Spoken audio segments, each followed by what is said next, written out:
Good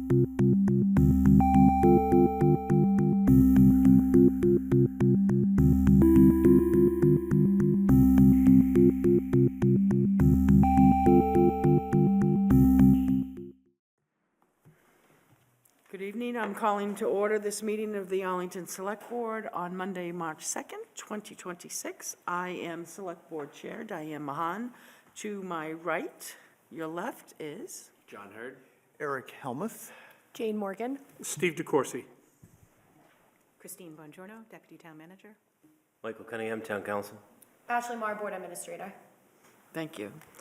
Tonight's meeting is being conducted in a hybrid format consistent with provisions by the state legislature for remote participation in public meetings. This meeting is being conducted in the Select Board chambers and over Zoom, and it's also being recorded and simultaneously broadcasted by ACMi. People wishing to join the meeting by Zoom may find information on how to do so on the town's website. People participating either in person or by Zoom are reminded that you may be visible to others, and if you wish to participate, we ask you provide your full name in the interest of developing a record of the meeting. All participants are advised that people may be listening who do not provide comment, and those persons are not required to identify themselves. Both Zoom participants and persons watching this on ACMi can follow the posted agenda materials found on the town's website, specifically the Select Board and Agendas and Minutes page. There will be the following opportunity for public comment at tonight's warrant article hearings. Please note you have up to 3 minutes to make any comments. If you are participating by Zoom and want to, raise your hand when I announce that public comment is open. If you do not know how to raise your hand in Zoom, now would be a good time to Google how to do so. We will now go to agenda item 1, designation of animal control officers. I'll turn to our acting town manager, Ms. Bongiorno. Great, thank you. Michelle Parsons was recently hired. She should be here joining us by Zoom. There we are. So briefly, Ms. Parsons was recently hired as our animal control officer. Some of you may have met her at the police department. They had a nice reception to welcome Ms. Parsons and to showcase her skills for the community. Ms. Parsons comes to us with a number of accolades. I think the most important to mention is that she was a valedictorian of her 2025 graduating ACO class here in Massachusetts last year, which is very exciting. Ms. Parsons also comes to us as a certified wildlife rehabilitator, which I think is really important, and has certifications in animal CPR, among a number of other accolades. So I want to offer the opportunity to have Ms. Parsons introduce herself, and we would love for you to designate her officially as the ACO. Thank you. Ms. Parsons? Hi. Hi, all. Thank you for having me. I'm really excited. I've had a great first couple months working in Arlington, so I'm really pleased to be here, and thank you for all the support I've received from everybody at the police department, here at the select board, at town hall. It's been great getting to know people and getting to know the town. So I want to thank you again. Thank you. And I also want to thank you and Chief Flaherty and the town manager and others. You had a meet and greet, as Ms. Bongiorno referenced. And I've heard from many, many people who were excited to meet you or read about you on Facebook and other things. And you certainly have great credentials. Arlington's been very fortunate in our people that we've been able to hire for the animal control officer. And I understand, I know this is sort of new, the select board designating and taking an official vote on the animal control officer, but Attorney Cunningham, I believe, we're required to. Thank you, Madam Chair. Yes, the Chief Flaherty correctly cites the statute, Chapter 40, Section 151, that requires the select board of a town to formally designate, in this case, Ms. Parsons, as the animal control officer for the town. Okay. And my one meeting, Granicus, is not opening any of the documents, so I'm just going to do this from my memory of what's in there. So I'll now turn to my colleagues for any comments, motions. Mr. DeCoursey? Thank you, Madam Chair. Yeah, I'd like to move to designate Michelle Parsons as the Animal Control Officer for the town of Arlington. And I also want to congratulate Ms. Parsons for her excellent work at the Academy, and they're so happy to have you here in town. Thank you so much. Thank you. Thank you. Second. Seconded by Mr. Hurd.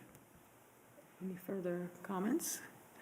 If not, on a motion to designate Michelle Parsons as our Animal Control Officer, made by Mr. DeCoursey, seconded by Mr. Hurd. All those in favor say aye. Aye. Those opposed, unanimous vote. Welcome, and we look forward to seeing you soon. Yes, excellent. Thank you again. You're welcome. We'll now go to the consent agenda, minutes of the meetings February 12th, 2026, February 20th, 2026, and a request for a special one-day beer and wine license, April 10th, 2026, at Robbins Library Reading Room for trivia at the library. I will now turn to my colleagues for any comments or motions. Move approval. Move approval by Mr. Hurd. Second. Second by Mrs. Morgan. Any questions or comments? If not, on a motion to move approval by Mr. Hurd, seconded by Mrs. Morgan. All those in favor say aye. Aye. Those opposed, unanimous vote. We will now go to warrant article hearings. I am going to take some out of order, as I had previous requests in order to be as efficient as possible. First, we will take Article 32, Home Rule legislation to prohibit first-generation anticoagulant rodenticide in Arlington. Mr. Helmuth? Thank you, Madam Chair. Due to my employment by the Massachusetts Legislature, I am required to recuse myself because this action would petition the legislature. So for this one and also for Article 29, I'll need to recuse. Thank you, Mr. Helmuth. And the record will so reflect. And I'll just take a little pause. And I believe the proponent for this warrant article is joining us by Zoom, Ms. Marr? That's correct. They are declining to be promoted to panelists, so I would just ask that they don't decline, because it is needed to move them to a panelist in order to present. Okay. Is it, I believe it's Ms. Kiesel, if you could accept the invitation to join as a panelist. Right now, it's getting declined, so that we can promote you through Zoom to speak to Article 32.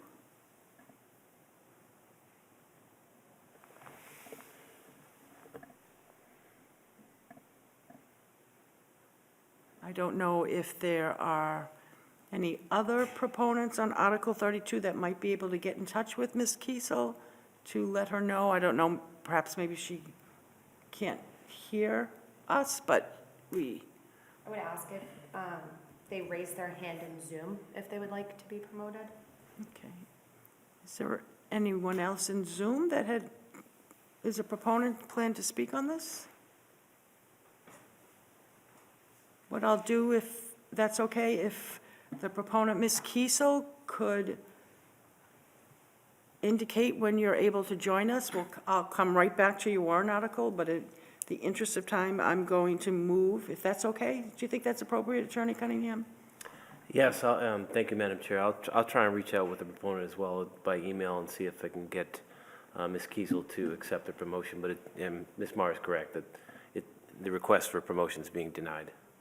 Okay. So as soon as someone, if they see her join us, if you could let me know, but I'd like to go to our to Article 18, bylaw amendment, and if someone wants to get Mr. Helmuth. Bylaw amendment, regulation of lead pipe in residential and commercial housing. We have our very, very busy DPW director, the Commissioner of Snow and Ice. No, I'm only kidding. I'm going to wait until Mr. Helmuth can join us.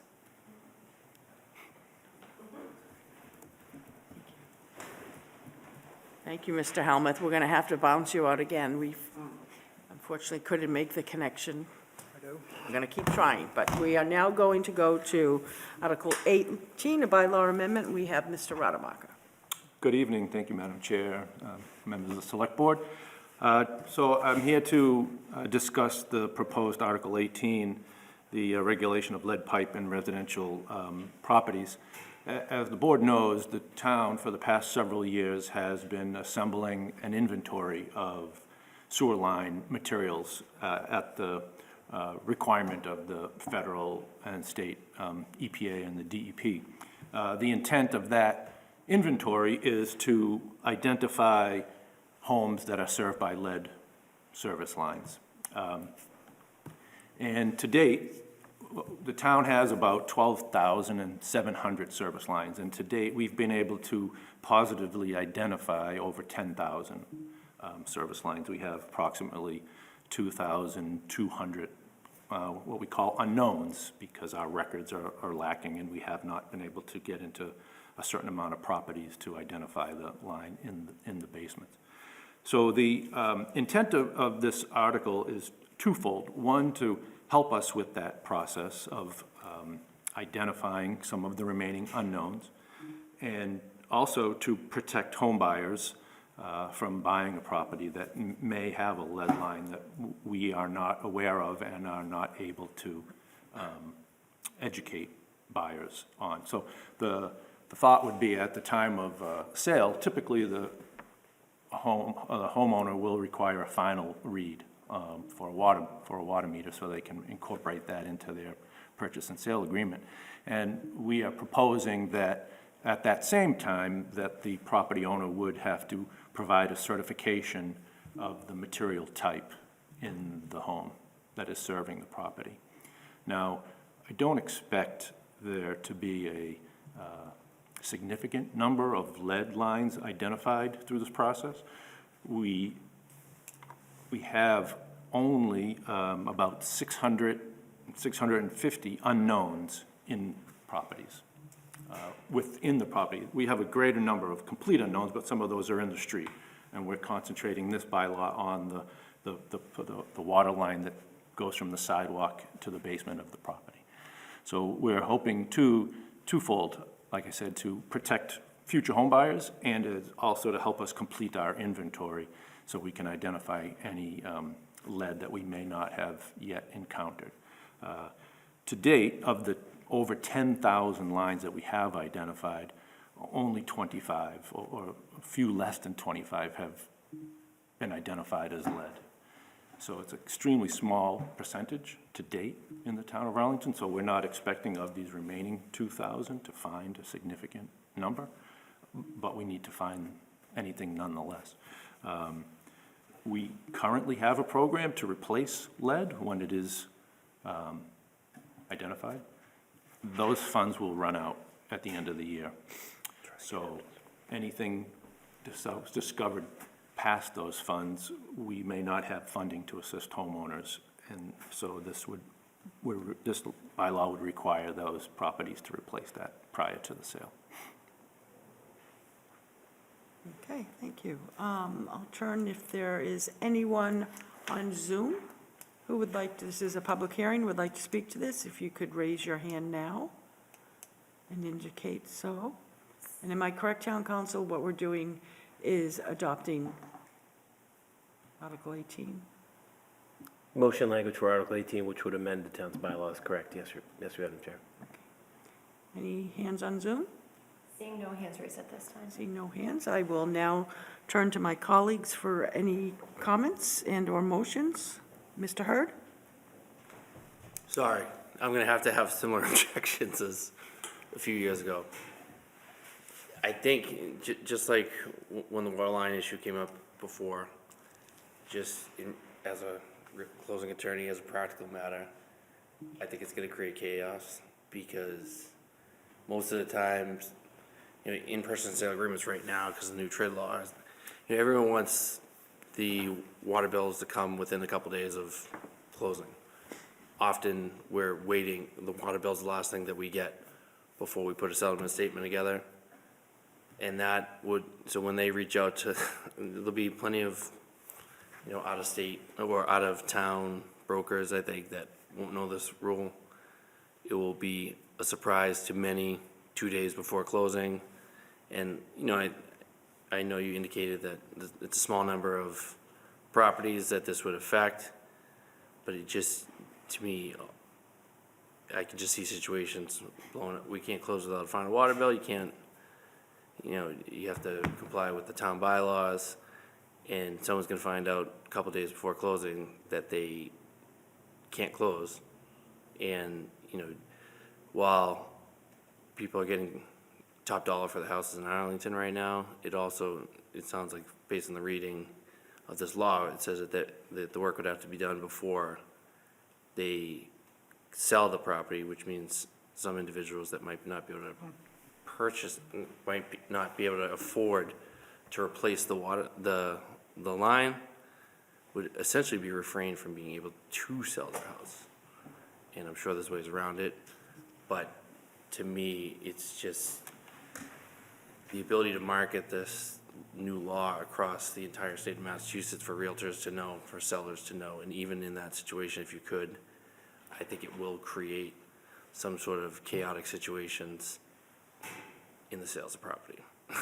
So those are my thoughts. I completely agree with the rationale for it, and as a tool to help the DPW start to identify these lead lines and replace.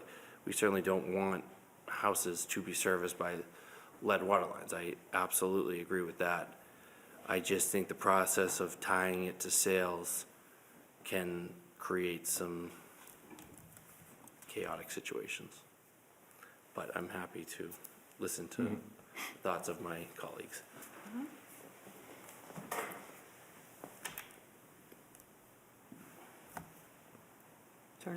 I don't know if anyone has any comment on that, or Mr. Helmuth?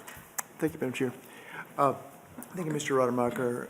Just some questions to further my understanding of this. So first of all, I was moved to go check out the GIS tool, which is really well done. And, it's a lot of data.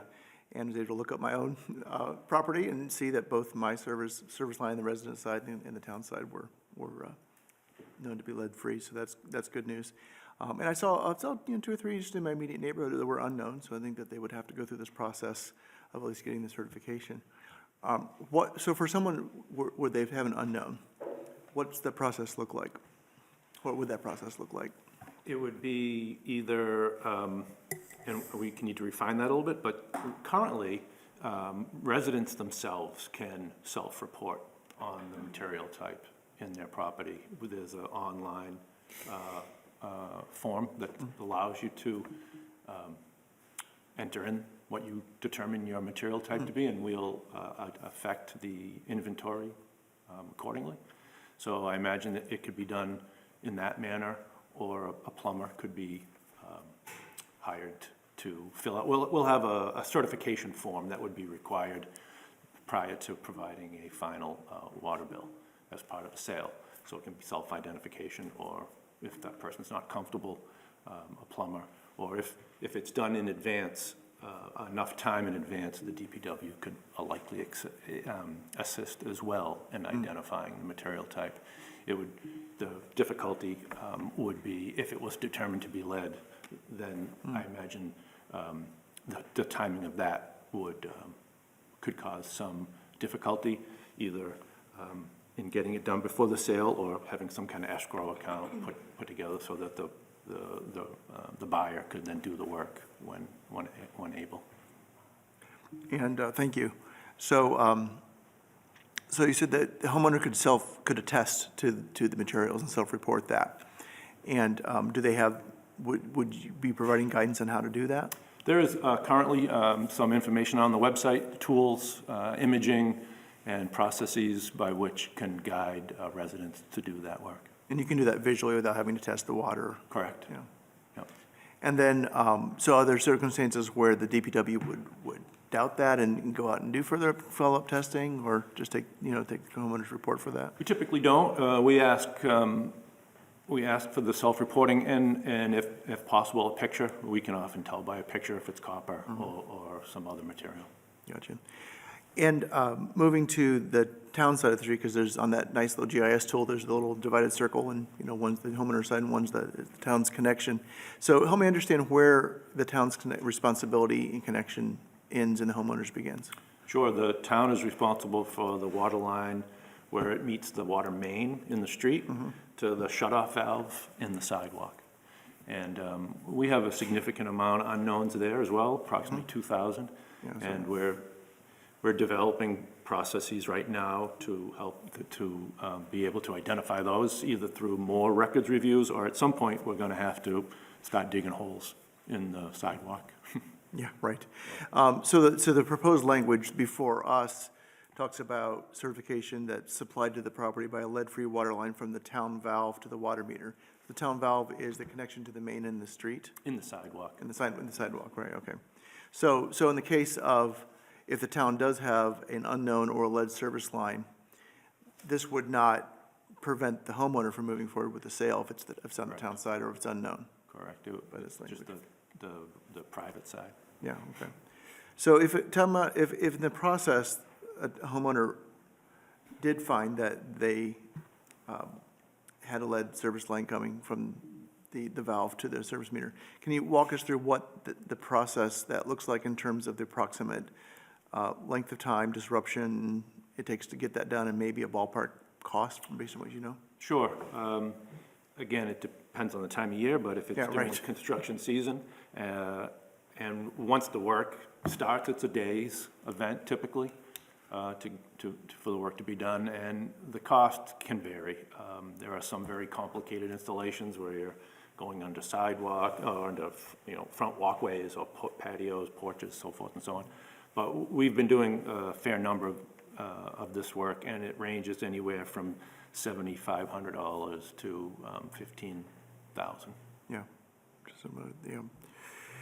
And if this were discovered in February, well, then what's the window for amending that? Sure. Again, I'm not a real Yeah. estate expert or I anything, but understand, I'm familiar with being, sometimes sellers are putting money into, or sellers putting money into escrow, so that can be reserved, so the work can be done when the weather permits. Thank you. Could I keep going? Questions maybe for town council or the acting town manager. So kind of getting to Mr. Hurd's concerns about this, the homeowner just can't do identification, or if it is, that they either can't afford to remediate or it just can't be done because of the ground is frozen. Can you comment as to the viability of some kind of an escrow solution or some other legally binding way that would allow this to be guaranteed that it's going to be done but wouldn't hold up the sale more than it had to? Thank you, Madam Chair. Thank you, Mr. Helmuth. Yeah, there are certainly ways that we could amend the draft language to try and incorporate some of those concerns in terms of making contingent upon an agreement. We are on kind of untraveled ground here because no other town that I was able to locate has enacted a similar bylaw. As I mentioned in the memo to the board that's part of the public materials, this is an ordinance that's been enacted in Malden, a similar one. This isn't the language is loosely based on it. Theirs is different than ours, but so we could change this language to provide some sort of provision so that a sale could move forward based upon an agreement, perhaps that the work would be done within a certain period of time, or other types of changes if the board's so inclined to move forward with this, but with those types of provisions. Thank you. And that brings up my last question, which is the novelty of this. And I'm aware that when a city, I believe, correct me if I'm wrong, the city passes an ordinance, it's not automatically subject to review by the Attorney General's office, but a town bylaw would be. So am I right about that? And if we were to do this, this would be subject to review by the AGO, and we'd be the first to run that past the municipal law unit? You're certainly right about the first one, Mr. Helmuth. The second one is I believe you're correct. I was unable to locate any other towns or cities, towns that have done this, that have gone through the AG's office. So I think you're correct about the second one, but I know you're right about the first one. Yeah, city. So we have a situation where, unless there's been a legal challenge or some other concern, the Malden was it's untested at this point because it's so new.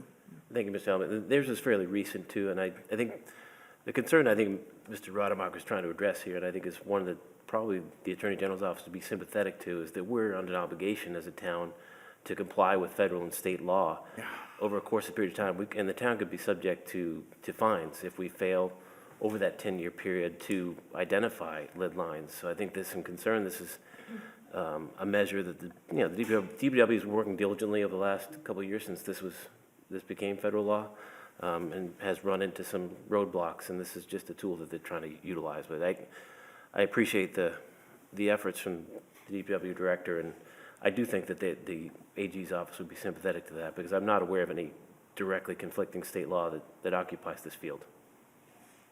Thank you, Madam Chair. Mrs. Morgan? I'm just trying to understand the mechanics of this. So the idea would be that if one of these properties that we didn't know the status of happened to come up for sale, that we would be able to there would be some teeth to the homeowner would be forced to either show that it's, or the seller would be forced to show that there's not lead pipe or remediate. Correct, and it wouldn't just be for the unknowns. Anyone selling a property would need to fill out a certification of what type of material it is, but the majority of the properties could go onto the town's inventory and determine that it's not lead because we've already have it listed that way. So they would just reference the inventory to say this is a not lead service line. It would really more greatly impact the properties that are unknown, and then they would need to go through a process to identify their service lines. Okay, so this is just one of tools that you would use to try and finish this project? Because, I mean, it seems like it's sort of like a,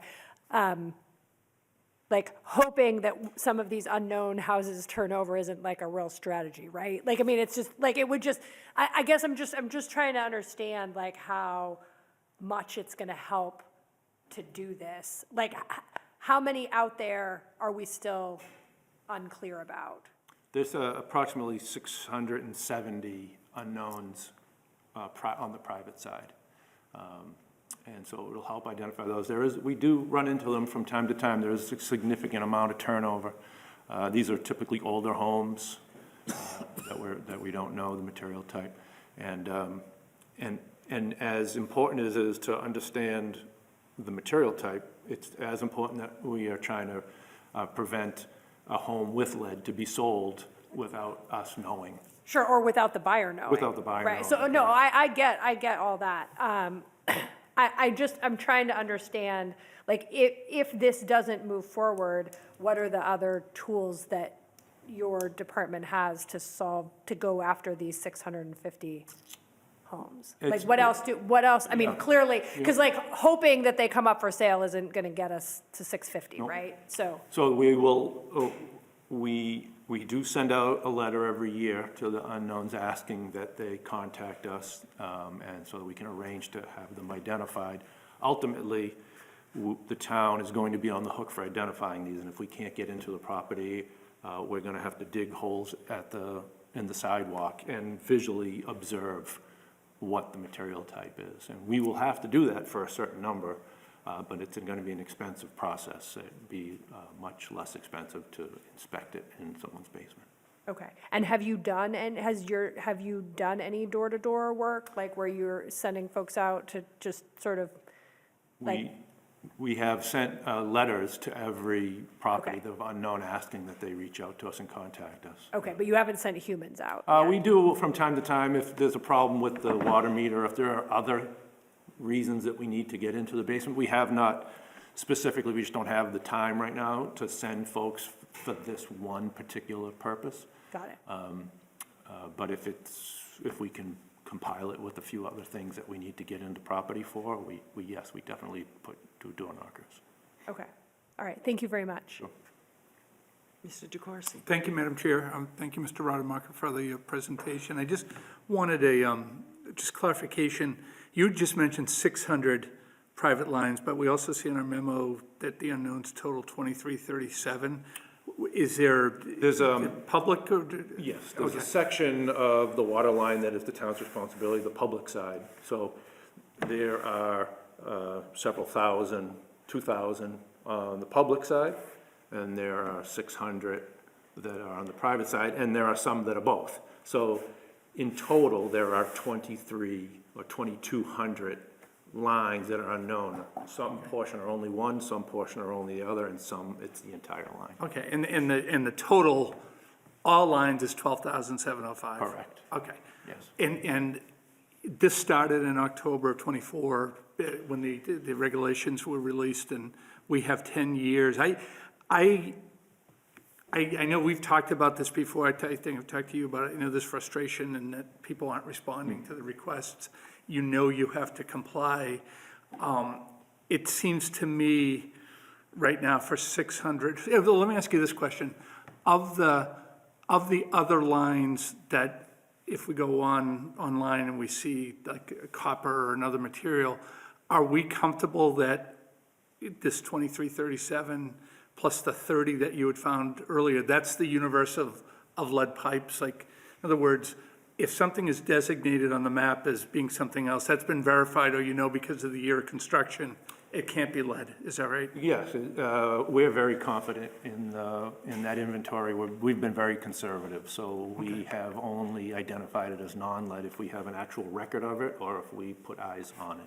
Okay, all right. So I'd like to see a way to get this number down. It seems to me if now we're dealing with 600, or at 2,300, that's like 18% of the total population are unknowns. If it's 600 private, then that percentage goes down even less. And it seems to me that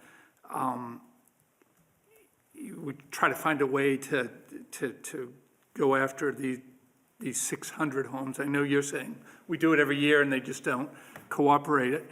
I don't know if there can be a bylaw that if you show up on the list as an unknown, you have to produce a certificate. I'm just worried about this certificate being over-inclusive, because if we're very comfortable that 80% of the homes don't have lead, that seems like a burden to put on the person selling the home to come up with that certificate. One, but two, we still have about 8 years. Obviously, we don't want to take this right down to the wire, but based on Mr. Hurd's comments, which I think are the concern he brings up, if you're at a tight period to close on a home, that would be worrisome in terms of the ability to close. It seems to me that maybe this as an alternative, we're still a little bit away from going down that road because we're not as close to that deadline. I'm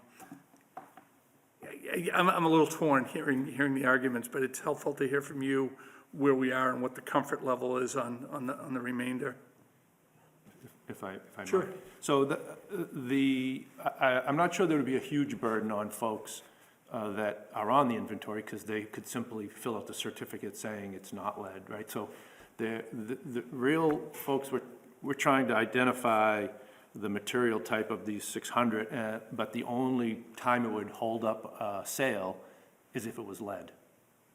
We think there are very few of those, and it's fairly important to eliminate those lead. So in those very minor number that may cause a difficulty at sale, it was just, we had felt maybe it was worth that process to have No, I to understand. play out. Yeah. I don't have a motion yet or anything. I just wanted to ask those questions, and maybe there's more discussion here. But I wonder if there's just another way to get at this too, or if it's something that in 2 years' time, there's been about 1,200 properties that have been taken off. So if you play that out, we would get to zero if it's proportionate, well before 2034. But it's a real challenge, and I'm not convinced this is the best way to do it right now, but I can still be persuaded either way. Mr. Hurd? Just another question. So is our obligation as a town to identify the houses that have lead, or is it identify and make sure that they're switched out? Our obligation is for them to be removed. So our initial obligation is to have as solid of an inventory as possible by 2027. Yeah. And then within 10 years' time, all unknowns and lead have to be removed from the system. So that's challenging in itself. The challenge also, when it comes to the removal of the lead lines, as we've talked, some of it's private and some is public. The town has no current right to force somebody to replace their lead line, barring this particular bylaw at the time of sale. So if we identify a home that has a private side lead line, even if the town's willing to pay for it, the homeowner can refuse us. But the DEP and the EPA are saying, that's still going to be your responsibility. So we would still be in violation of having a lead line in service, even if it's on private property, that we have attempted to replace. So that is going to be one of the challenges. Even now that we have funds to do this, we still run into some homes that are hesitant to let us do this work, which it's tough to believe, right? So it may just be a few, and we may find other ways to solve this problem, but that is going to be a difficulty with some properties declining to do this work. And we'll still be responsible for the fact that they're in place. And that sort of hits on what my second question was gonna be, is if there are houses on the, and I should, just for the record, I just looked up my house. I am a non-lead house. I'm not trying to avoid paying for it myself. But if there are properties that are identified on the inventory right now as having lead, there's nothing that the town can do No, to force them to do it? Correct. To switch it out? So We- it's just really, We can't force them, but we have funds to help yeah, pay. No, I know. That's like the biggest incentive. yeah. And just, I mean, kind of, and I understand, again, the purpose, and, Yep. you know, this is one tool that can kind of do a public service for a property in Arlington, that, to make sure it doesn't have a lead line. I think, you know, the way, for one thing, the way it's written, and I know we had talked about amending the language, doesn't suggest an escrow situation just as it's written right now. Because it says, in order to get a final water bill, you have to have a certificate. In order to close, you need a final water bill. Or else we'd have to have a massive escrow for the water bill, and it becomes all a little bit of chaos. But I understand that that can be amended. We do that in certain situations for Title V, where, not in Arlington, because we don't have septic, but, you know, the law requires a Title V certificate on a sale, but we can do escrow for that. But the way it's written now, it's written in a way that would sort of prevent the sale unless it was done. But understanding that that can be changed, you know, an escrow, you know, attorneys don't like to hold escrows for extended periods of time. It would be 1.5 times at least whatever so if the estimate's gonna be $15,000, that's now gonna be $23,000 that's held in escrow for, you know, up to 4 or 5 months, depending on when the sale happens. So, I mean, again, I get the rationale, and I think, you know, this law, I assume, affects every municipality in the Commonwealth and beyond. So once, I think, you know, everyone gets closer to, are the deadlines for other communities the same? They're all the same. I think, you know, there'll either be, you know, a lot of communities getting together to kind of push back against the law, or figure out or every community will come in at the same time and say, whoa, you know, we need to all get together and institute bylaws like that to make sure that we can all meet that deadline. I don't know if I want to be the test case for it, but I'm not the only voice on this board and at town meeting. But like, where everyone's in the same boat, you know, I think eventually they're gonna have to come up with a solution for, you know, a mandate on cities and towns that they actually are legally prohibited from enforcing against homes that have lead. And like Mr. Corsi said, you know, kind of, I think we had talked about the lead inventory. I don't think it was within the context of a bylaw, but, you know, 6 or 7 months ago, where we talked about other methods to try to, you know, kind of spur people into action to get a better inventory. And then, you know, as we have that, you know, it will help us kind of identify the properties that we need to spend the most work on. But to me, again, where someone's gonna call and say, where's my final water bill 2 days before closing? And they say, well, you know, you gotta, even if it's an easy certificate to prove, I think it could create a little bit of chaos. Okay, before I think call on Attorney Cunningham, I think what I'm hearing is, right now at least, a motion for no action. And I don't know if Ms. Bongiorno has anything to add in terms of, and it can always be revisited before, I can always put it back on the agenda again, but Attorney Cunningham or Ms. Bongiorno, is there anything in terms of if we didn't move favorable action tonight with this, that you would envision perhaps meeting with DPW, Inspectional Services, something else? I don't mean to put words in your mouth. Ms. Bongiorno, do you want to go first, or Attorney Cunningham? I can go first, Madam Chair, thank you. I was going to respond, Mr. Hurd's comments, he said most of what I was going to say, and said it very well, of course, but the one thing I was going to add was that in response to Mr. Hurd's initial question, which was about what can the town do if there's a lead line and the private resident refuses to take action, Mr. Rademacher answered correctly that nothing.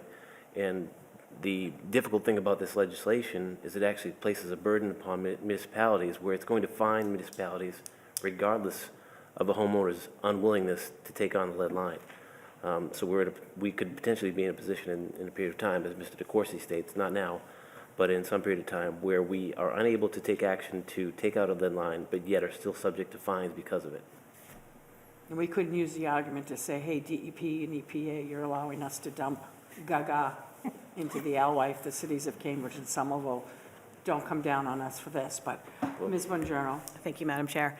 I think I'm happy to have this go back to our smaller group and refine some of the comments, incorporate some of the comments and refine the proposal, if that's something that the board would like. I think we could do that. If someone wants to either make a motion to table or move no action or something else, I'll turn to my colleagues.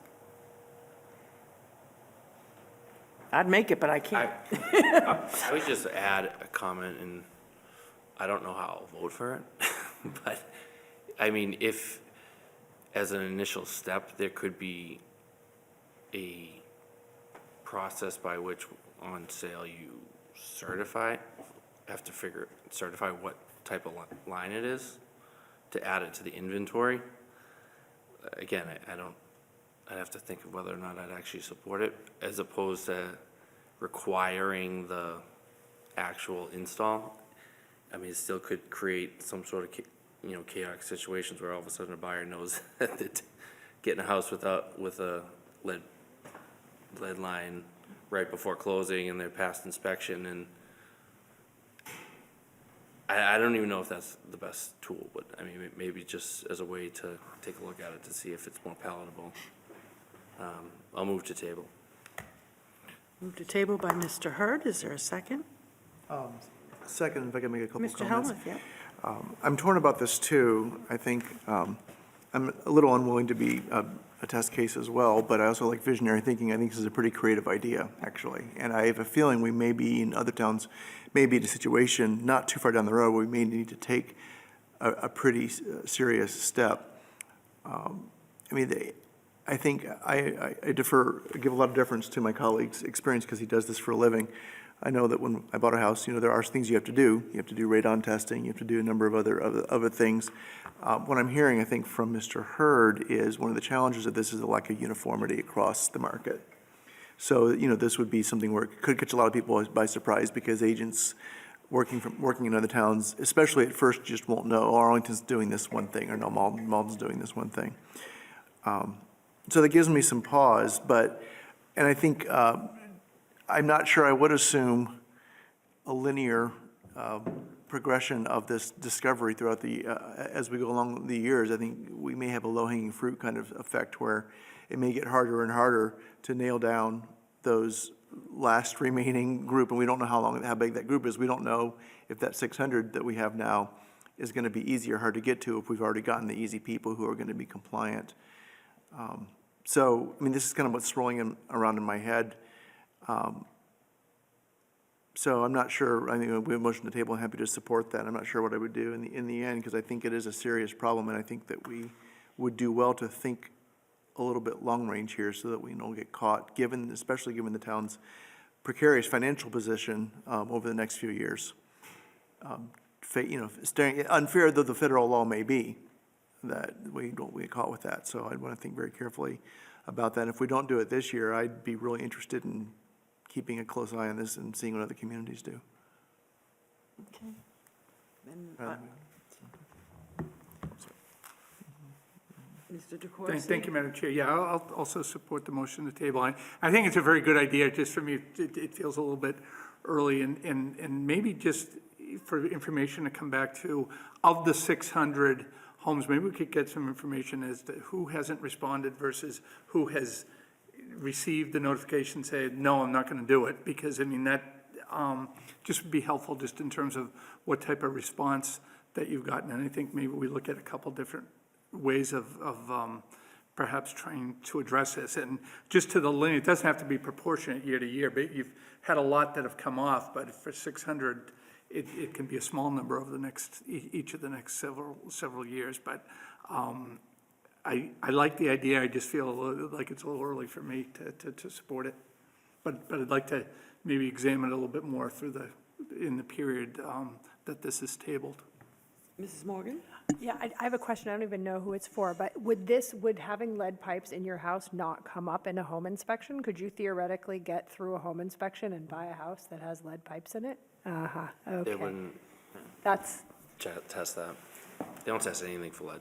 Especially if it's a quick sale and they waive inspections. But we won't go into yeah, that. I mean, that's concerning, right? I mean, like, I mean, I've had friends whose kids have had lead poisoning, and it's very, very, very serious. So it would be nice to, again, it's a small number of houses that are turning over, but something that we could, figuring out a way to at least know that those houses that are being sold, we know that we know, at least know the status of the pipes in that house. So I'm fine with tabling it. It may come back after my time here, which is fine. Well, that's fine. But I think, it is, the idea that you could unknowingly buy a home with lead pipes in it is concerning. Yeah. Thank you. And we do have a deadline of, we can't keep stretching this out. So I would say to my colleagues, if I could ask the acting town manager and DPW director and anybody else you feel you need to include with town council, Zoom meeting, whatever, I don't know if Mr. Hurd is available, perhaps to, because you certainly are the person with the most knowledge, in my opinion, certainly more than me, but if it's possible, to come back and so I can, which means everything would have to be done by Thursday morning. If that's not, then it would have to be the 23rd, because we have, I believe, the 9th and the 23rd. So, and I would just say to my colleagues moving forward, if there are any other warrant articles that are like this, if you could let the town manager or acting town manager know, because we have to get them done. So, or we can have another meeting in between the 9th and the 23rd, or 2 meetings in between. Len would love that.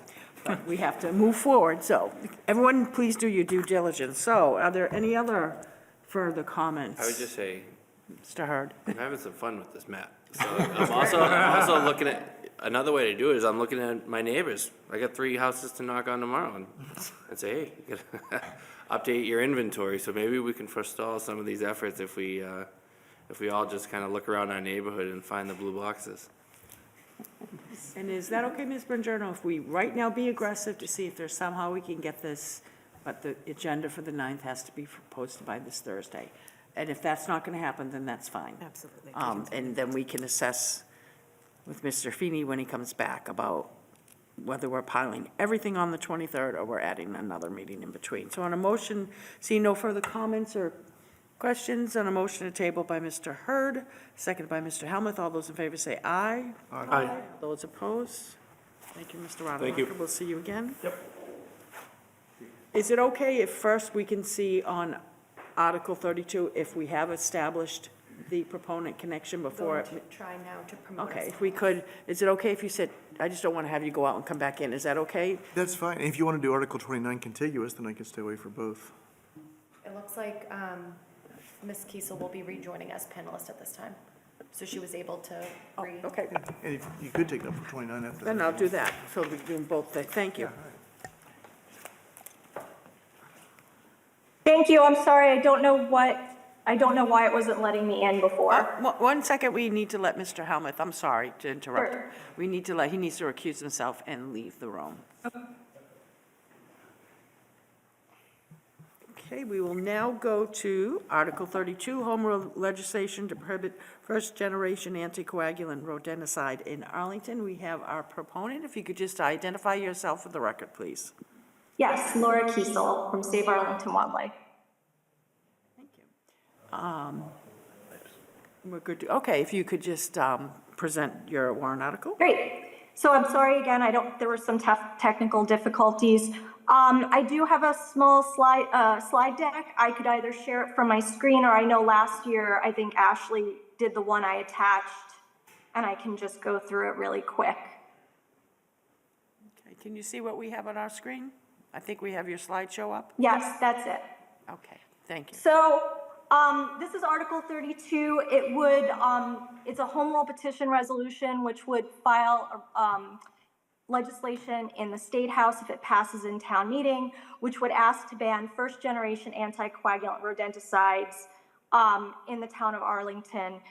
We filed a similar home rule petition back in 2022 on the second-generation anticoagulants, and we refiled again last year. We passed it again. And since we did it in 2022, over a dozen other communities have also filed a home rule petition. Just to explain a little what first-generation anticoagulant rodenticides, or FGARs, are, they include warfarin, difascinone, and chlorofascinone. Just like the second-generation anticoagulants, they work by inhibiting the production of vitamin K in the body, basically stopping the blood from clotting. And so an animal or a person that ingests this winds up hemorrhaging to death. The rodents, in the case of FGARs, they must feed repeatedly on this bait over many days or weeks before a lethal dose is attained. But what happened is, decades ago, rodents developed a pretty robust resistance to these FGARs. Their predators did not. And that's the whole reason we even have the second generation. So the FGARs aren't very effective at killing the rodents because many of them are resistant to it. And the animals can be affected, the predators, either by getting into the bait or consuming the rodents. So next slide.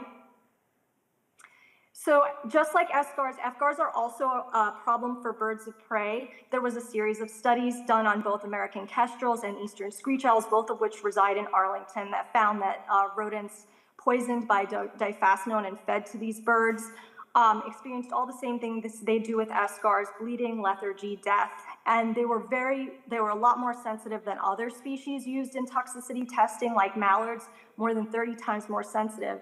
More recent studies have also found that chlorofascinone, another FGAR, interferes with the thermoregulation of hawks. Next slide. There was a groundbreaking study in 2017 that found that FGAR difascinone, along with SGARs, also was affecting the immune systems of bobcats, and in this case, making them very susceptible to severe and fatal cases of mange, and was culpable for an outbreak of mange that basically resulted in a 75% decline of a bobcat population in California. And that was the reason difascinone was added to the state moratorium in California. Next slide. And I've been seeing these impacts slowly creeping in here in Arlington and the Boston metro area. So my organization has funded a lot of liver panel testing for raptors and other animals that have been found dead in Arlington and a handful of surrounding neighborhoods, and as has Cape Ann Wildlife.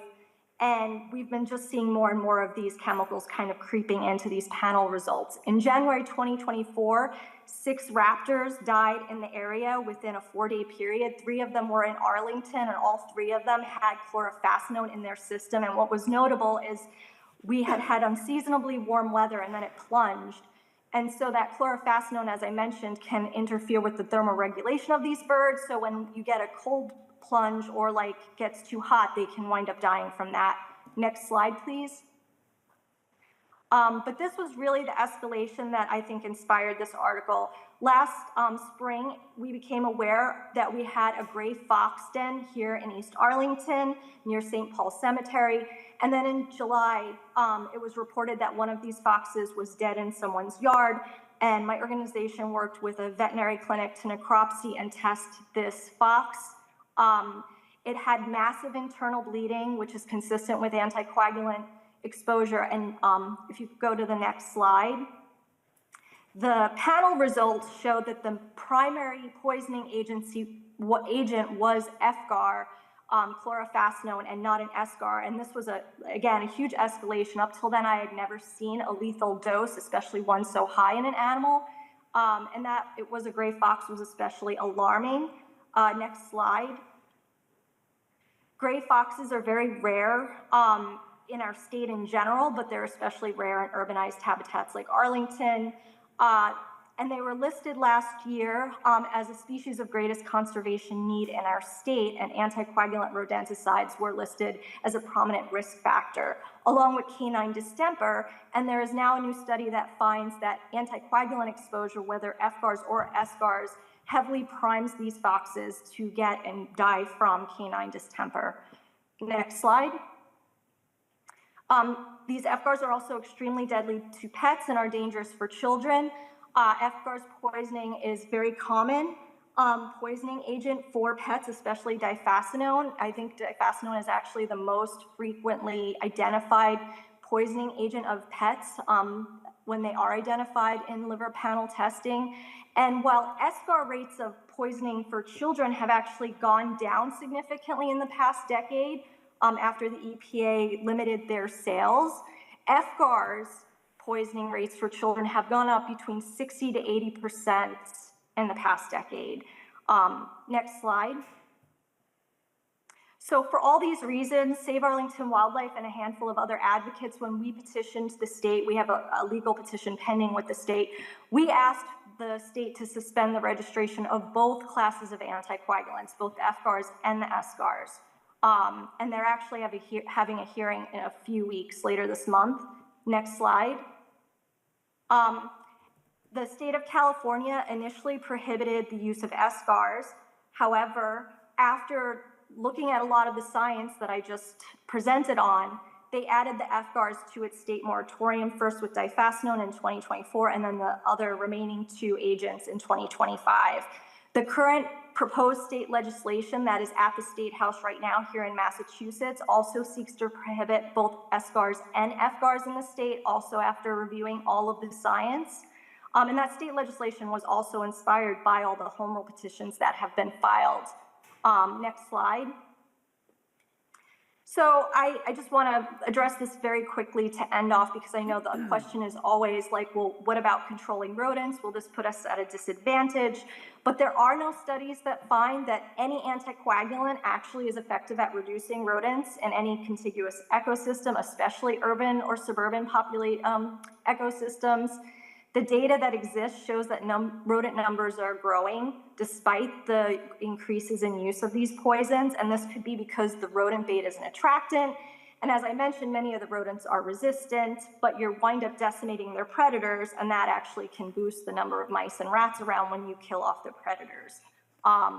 So instead, research repeatedly confirms that the best way to reduce rodents is improved sanitation, waste management and exclusion. And I know we also have a huge toolbox that is growing every day, including like rat contraception, smart boxes. I know some of these Arlington has piloted as well. So I just wanted to end on that note that I don't think that this will put us at any disadvantage. And I also just wanted to mention that this weekend was the 3-year anniversary of the death of MK the bald eagle here in Arlington. So I think this is also a way to build on her legacy to protect our wildlife in our town, as well as set a precedent for other communities to also consider these other anticoagulants that so far have not been as much a part of the conversation, even though they are just as impactful on the wildlife as the second generation anticoagulants. So thank you for listening to this, and I'm glad to answer any questions. Thank you. I will now ask if there is anyone joining us by Zoom. This is a public hearing, to raise your hand now. Seeing no hands raised. No hands. I will turn to my colleagues for any questions, comments, or motions.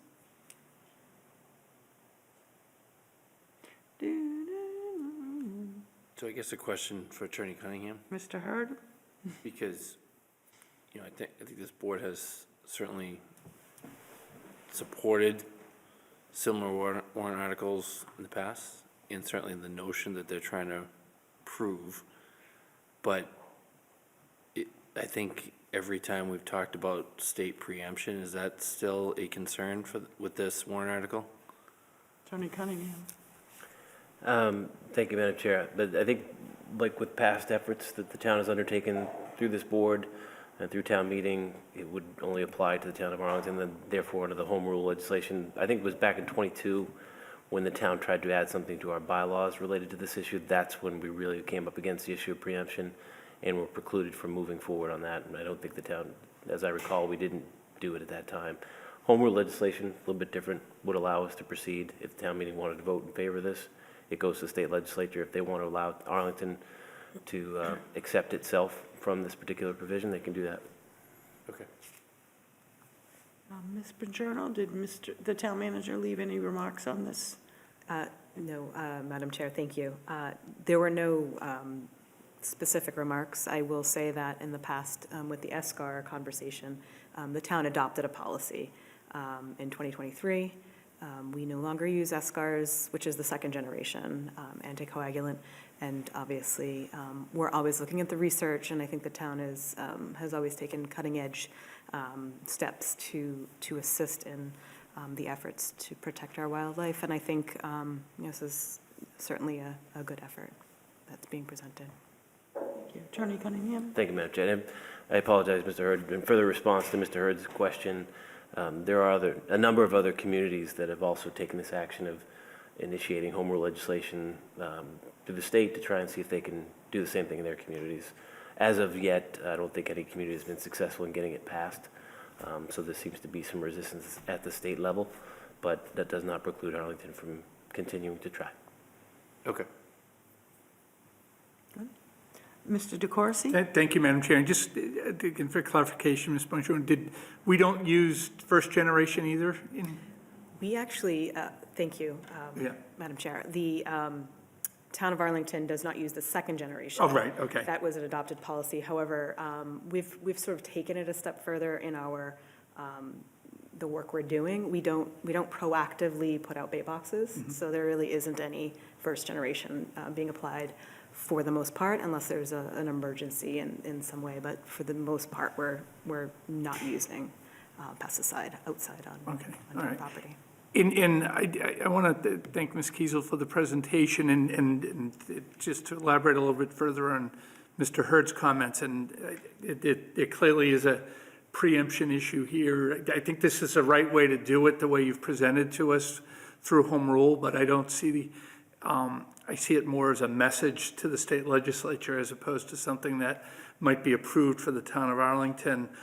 Just like the second generation, I know the bill's been refiled and it's waiting for a report from committee that this March, I believe, is when House 4571 is due for a report. But as a means to maybe demonstrate, okay, we'd like to see action at the state level, I could see supporting it here.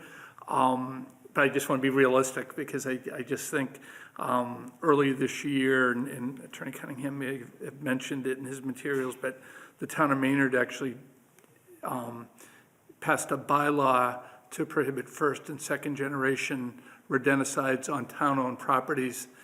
And the Attorney General said you can't do that unless the law changes because of preemption. So I'm going to move favorable action on this, but I just want to say, doing it with eyes wide open, I see this more as sending a message than an expectation that there'll be approval on it. And I think that's the way these things go, too. It's maybe as more communities do this, there will be activity at the state level. Mr. Hurd? I'll second. And again, I think this board has consistently, supported legislation and similar warrant articles in the past, and I certainly would be happy to see this pass. But, as Mr. Corsi said, it seems to be a recurring warrant article every year at town meeting. But keep plugging away, and more towns keep passing these warrant articles, the closer you get to getting them passed at the legislature. So happy to support it. I just have a question, and I'm happy to support this also. If it was successful, it did pass, it would only apply to the town. Does that also include the Arlington Housing Authority, which I know has, or would they be exempt from that because of the HUD federal facet to it? Or is that something to be determined? I'm just curious, because I know. Thank you, Madam Chair. I'm not certain at this point. I'd want to take a look at that, whether there's any federal issue that might exempt them. I'll take a look, and I can get back to the chair on that and put it in the votes and comments, if that's okay. Yeah, if you can. I think you're going to find it's really nebulous, and it's probably not going to apply to them. But it's a good question, and it would also apply to the existing legislation we already have for the state legislature on second generation, so it's worth answering. Okay. Any further questions or comments? If not, on the motion for favorable action by Mr. DeCoursey, seconded by Mr. Hurd. All those in favor say aye. Aye. Aye. All those opposed? Unanimous vote. We will now ask our town clerk to join us, and we're going to sort of jump around. Yep, no problem. So we can get our fifth colleague back sooner rather than later. So we're going to start, with your permission, with Article 29, Home Rule legislation for recall elections. Okay, of course. So, I am asking that the town submit home rule legislation to amend the Town Manager Act to replace our current provisions for recall election with more updated language. A few months ago, I looked at the Town Manager Act to answer another clerk's questions and realized that our language was out of date. It would be very difficult to hold an election that followed current election law and followed the provisions in our Town Manager Act. So former Deputy Town Council Munson did some research and discovered that Conway, Massachusetts, had a couple years ago submitted a similar request for special legislation and would start with that as a model, since it was recall language that had been approved by the legislature, so it was almost certainly going to comply with election law. So what you're looking at tonight, what was submitted in the packet, is the Conway language edited to maintain as many of our current local Arlington provisions as possible. I'm not trying to change things other than to clean up necessary procedures to comply with election law. I can very quickly outline the basic process that's relatively universal for a recall election. It's largely the same in most communities, and if you look at similar, the wording is very similar for lots of paragraphs. If 50 registered voters submit a petition to the town clerk asking that a specific official be recalled for a specific reason, and my office certifies that we have at least 50 registered voters on that petition, the clerk's office prepares for the petitioners forms that they use to collect the number of signatures needed to trigger the recall election. The petitioners would have 20 days to collect signatures from 20% of registered voters. If that number is certified to the select board, then the select board notifies the official who is the subject of the recall, and if that official does not resign within 5 days, the select board should promptly schedule the recall election. The ballot will ask voters first whether they are voting for or against the recall, and it will then also list candidates running for the seat, and if the recall passes, the seat is then vacant, and we would certify the candidates. If the recall failed, I wouldn't bother to finish resolving write-ins or certify that piece of the election. So it's a fairly efficient process. Just stepping through the language that Attorney Munson prepared, I just want to draw your attention to a couple of things that would need to change from our current policy. So paragraph A is sort of a nearly exact match to our current recall, section 36. Then paragraphs B, C, and D are where most of the changes are. Paragraph C has language about certifying the first 50 names on the petition and preparing forms for the petitioners. In our current provision, the clerk was required to print the names of all 50 initial petitioners on all the signature forms, and that just seems needlessly wordy.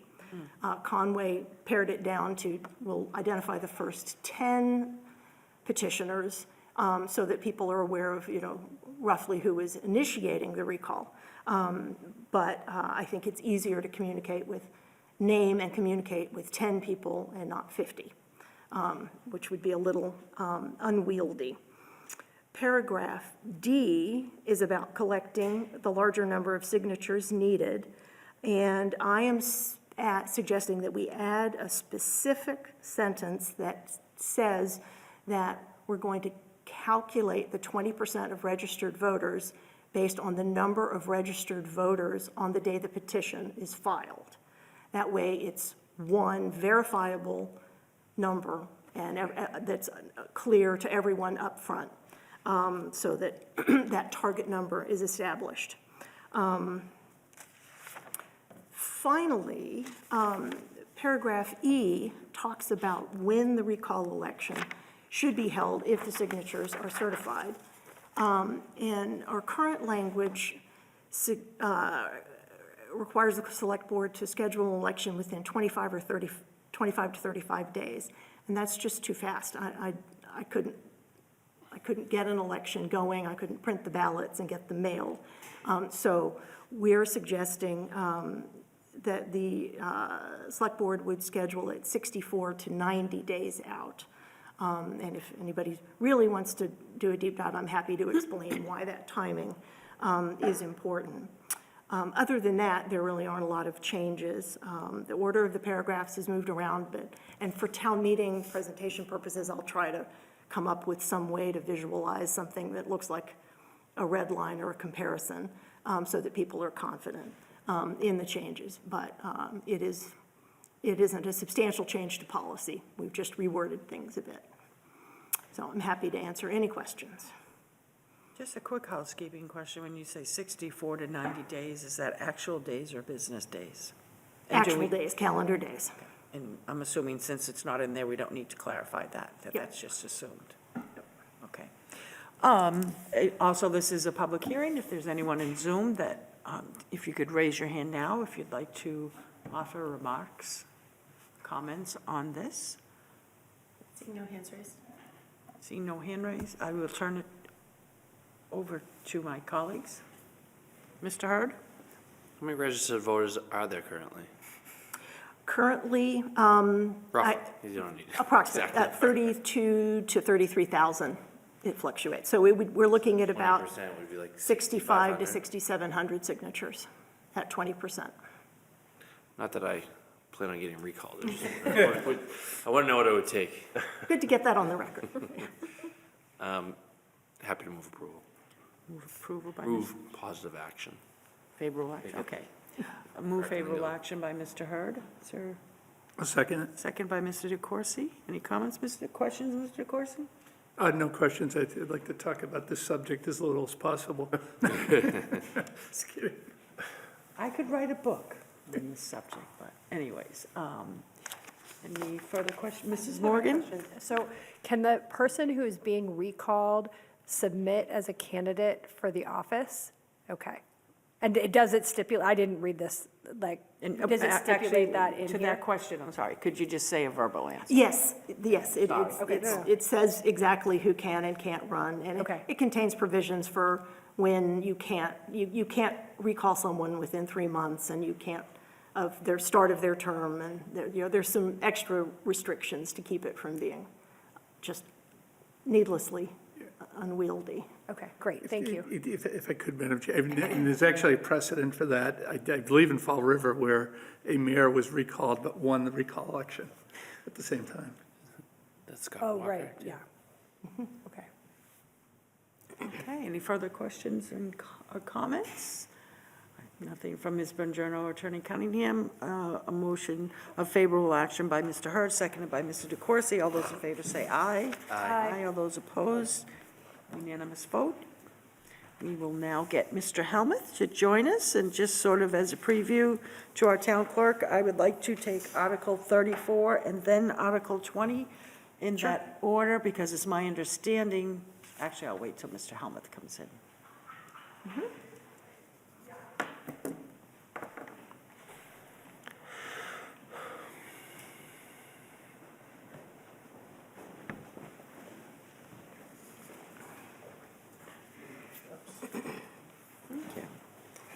And I believe Mr. Feeney took the heat with him on his vacation. I'd like to, this seems to happen all the time. If somebody going forward could just, when there's a select board meeting, don't turn the heat off anymore. And it's not Ms. Bongiorno's fault. I'm just looking in that general direction.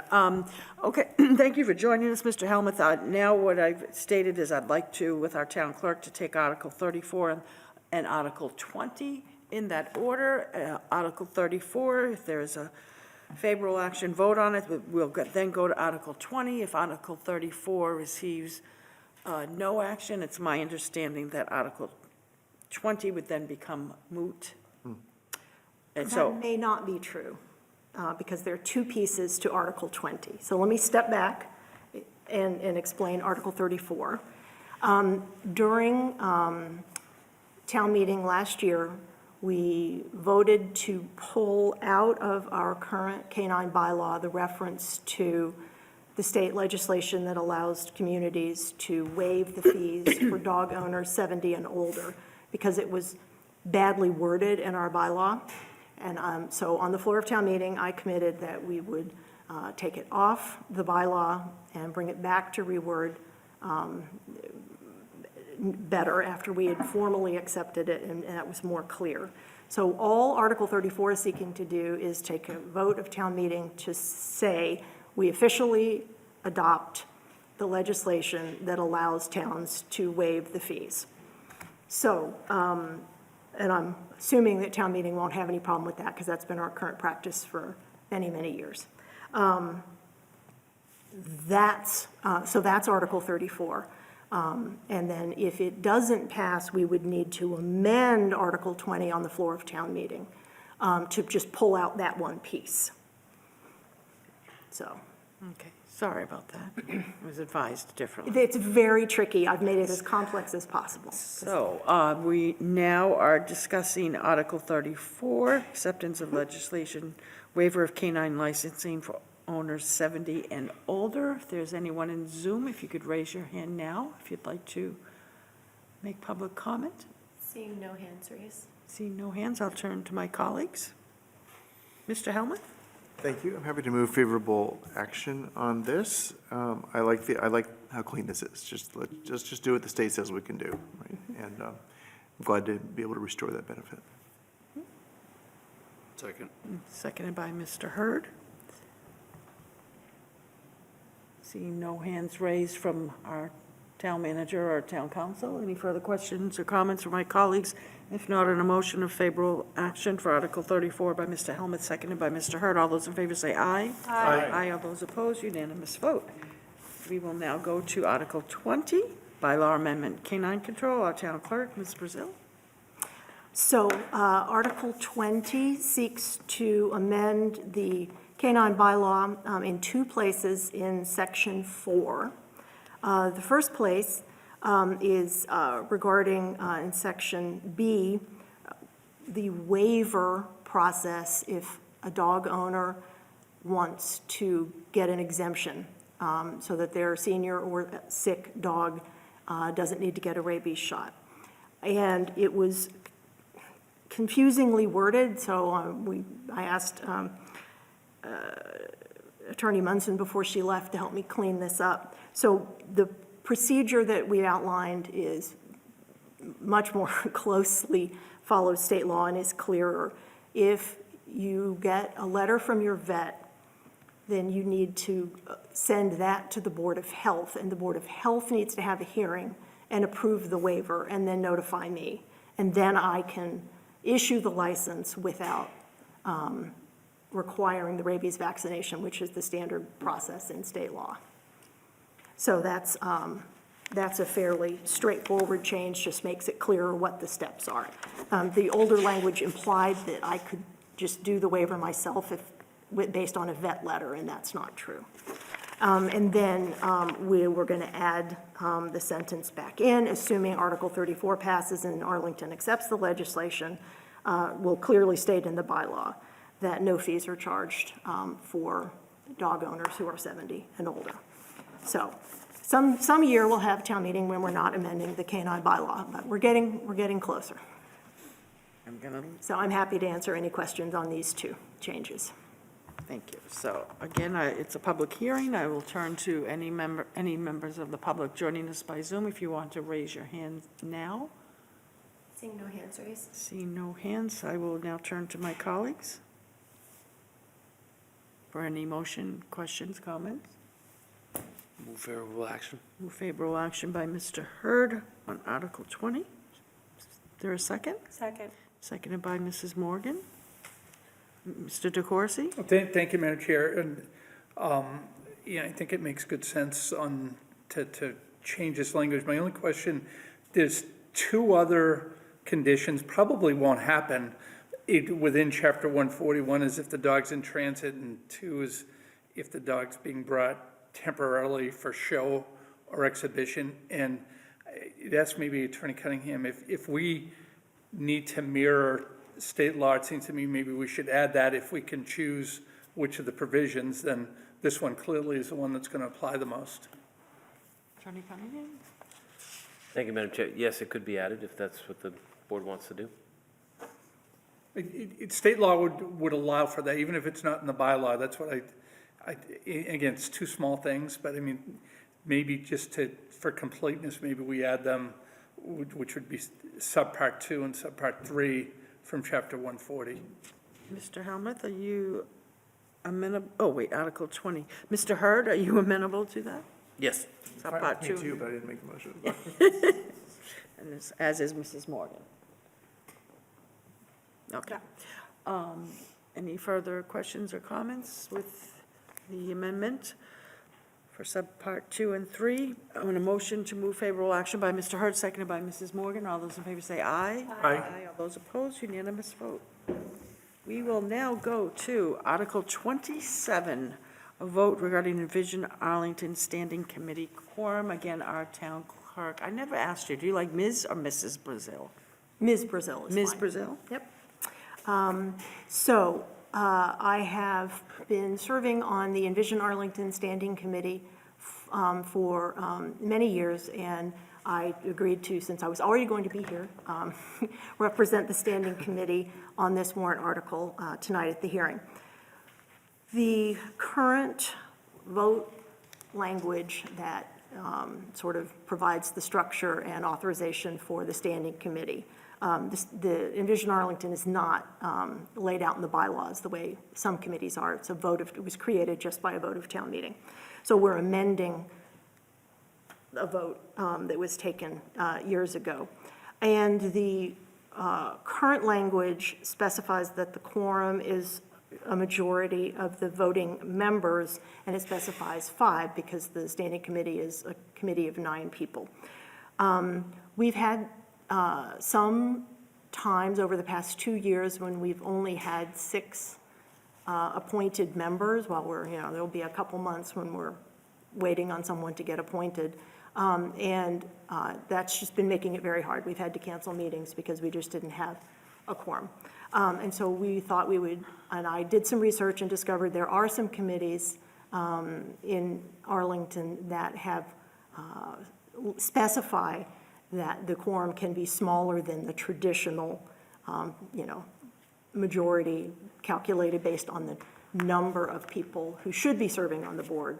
And I'd like it to be more closely related to the number of people currently appointed on the board. But after talking with Attorney Cunningham, he, and you saw this in the memo, he's concerned that that's maybe a little too risky. And so possibly the compromise position is to keep the language that I suggest, but say that it would be, add a phrase that it would say no fewer than, a quorum cannot be less than 4 people. So that it gives us just a little bit of cushion if we're between appointments for a couple months. So that's our ask. Attorney Cunningham? Thank you, Madam Chair, but before the board begins its deliberations, I thank you for the opportunity. Just wanted to correct something that may impact the board's discussions. In discussion with the clerk, she correctly states that because this is a committee that was created by a vote of town meeting and is not a bylaw amendment, it would not be subject to review by the Attorney General's Municipal Law Unit. So that level of scrutiny, it would not exist here, and to the extent that that helps the board as it deliberates, just to note that. Thank you. I'll now turn to any members of the public who would like to provide comment on Article 27 regarding the Envision Arlington Standing Committee. Seeing no hands raised, thank Ms. you. Marr, seeing no hands raised, I'll turn to my colleagues for any question, comments, or motions. Mr. DeCoursey? Thank you, Madam Chair. Ms. Brazil, well, I know town meeting has a 25% quorum requirement, but what other committees, if you're aware, have the different quorum requirement? There are a few other, and the language varies. The Civilian Police Advisory Committee has a sort of a flexible quorum, but it has language that I think specifically says, but no fewer than 4. And that was where I copied this from. I think the Community Preservation Act Committee has a provision that could allow for a slightly smaller quorum if they had fewer people appointed at the time. So there are 2 or 3 examples. Okay. Yeah, I understand the dilemma here. I'm a little concerned about maybe setting another precedent if we've already set one, just in terms of the quorum. And a question for you, you've had some trouble filling seats. How long have you been down to 6 and not able to fill the remaining 3 voting members? It was actually most of last year, and it was we'd get somebody appointed, then somebody would step away, and we'd get somebody appointed, somebody would step away. So it was nearly a solid year with 6 people. It was just a slightly different 6 people throughout the year.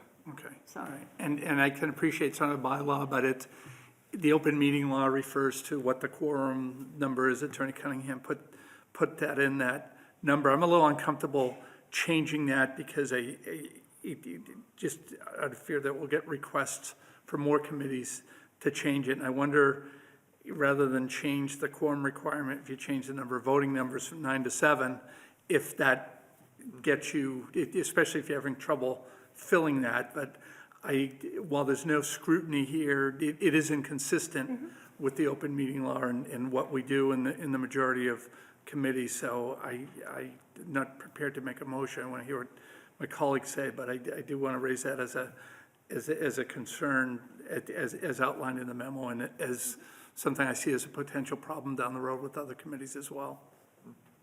Attorney Cunningham? Any Thank you. comments on that? Thank you, Madam Chair. In follow-up to Mr. DeCoursey's comments, I think that, although it's not subject to the Attorney General Municipal Law Unit's review, we can look at a recent decision from last October where there was a community, this town of Sharon, that did try to do this across the board. All their boards, commissions, and committees, they were going to set this type of flexible quorum requirement. Although not binding upon us at this point because it would be a town meeting vote, not a bylaw amendment, it is something that we can look to as guidance. And in that case, the Attorney General was very critical of that attempted change and determined that they could not make it. And that, some of the language that they used was, quote, then seating, or quote, seated language, where you have a quorum based on who is available at that time, who is seated at that time, as opposed to what the specific bylaw call for a full membership group. So I think that that decision, very, very recent, before all of what we did for the town of Arlington and previous committees and setting floors, is a cause for some concern and could be grounds for, if this were to pass, it could be grounds for potential complaint under the open meeting law about a quorum requirement. I'm not saying that that would be decisive and that we would certainly fail. This warrant article is not on its face something that cannot be legally permissible, but there are concerns. Thank you. Mr. Helmuth? Thank you. So, I'm not sure if this is for the clerk or for town council, you both may know this, but what are the implications of not having a quorum? Is a public body not allowed to meet at all if you don't have a quorum, or are you just not allowed to take a vote? You certainly can't vote. Thank you, Madam Chair. In general, there's no meeting. As the clerk notes, you can't take a vote. There can be no action taken by the committee or board or commission. Generally, in that scenario we've had in the past, the committee will or commission or board will just not meet. They'll postpone. And if a commission or committee board were to just sit around and talk, under that circumstance, noting that they don't have a quorum, does that constitute an open meeting violation or any other kind of problem? It's not a just violation. It's just not a legal meeting. It's not a violation, and I encourage committees to have the briefest meeting possible. The example I traditionally give is, it's August, you can't get a quorum, but you don't have a meeting before Town Day in September. You've got to finish figuring out who's bringing the tables and who's bringing the That's kind of what I'm posters getting to at, Town yeah, Day. yeah, So, right. yes, you can't take a vote. If the meeting's been properly publicized, then, the public is aware and they can attend or Zoom in. And I just encourage them to, keep it, just keep it brief, get the to-do list going, and then they can submit meeting notes, just for the public. Yeah, the tenor of my question is it just an awareness that a lot of these volunteer commissions don't Yep. do much voting at all, but they do work Yep. of that nature, for instance, but I see that, Thank you, Madam Chair. And No, you're fine. follow up to Mr. Helmuth's question, if you don't have a quorum, that can't constitute a deliberation on the open meeting law. So the same way that Right. if you had two select board members who wanted to talk about an issue that's not a deliberation, Yeah. you're not subject to open meeting law provisions. Thank you, and I know it's a little bit of ancillary journey here, but it does help me understand sort of the implications of the quorum problem. I'm sensitive to Mr. DeCourcy's concerns, frankly, on this one. I'm hesitant to recommend that town meeting do something, even though it can do, maybe it wouldn't be immediately scrutinized, perhaps shouldn't do. But I'll listen to my other colleagues before I suggest a motion. Okay, we're down, and then there were two. Any questions, comments, motions? Move no action. Move no action by Mr. Hurd. Is there a second? Second. Seconded by Mr. DeCoursey. Any questions, comments? If not, a motion of no action by Mr. Hurd, seconded by Mr. DeCoursey. All those in favor say aye. Aye. All those opposed, unanimous vote. Thank you, good to see you. You're very welcome. We will now go to Article 35, endorsement of CDBG Community Development Block Grant Application. I'll be promoting Ms. Muzinski to panelist.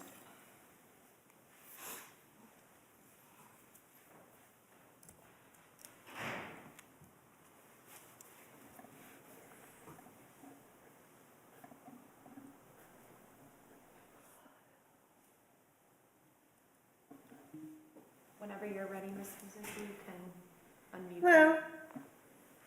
Hello, if you could just say your name and title again for the record, and then talk about CDBG Article 35, please. Absolutely. Thank you, Madam Chair. Good evening. Thank you for your time tonight. I'm Mary Muzinski, Community Development Block Grant Manager, and I'll be presenting the CDBG Subcommittee's recommendations for program year 52, fiscal year 27.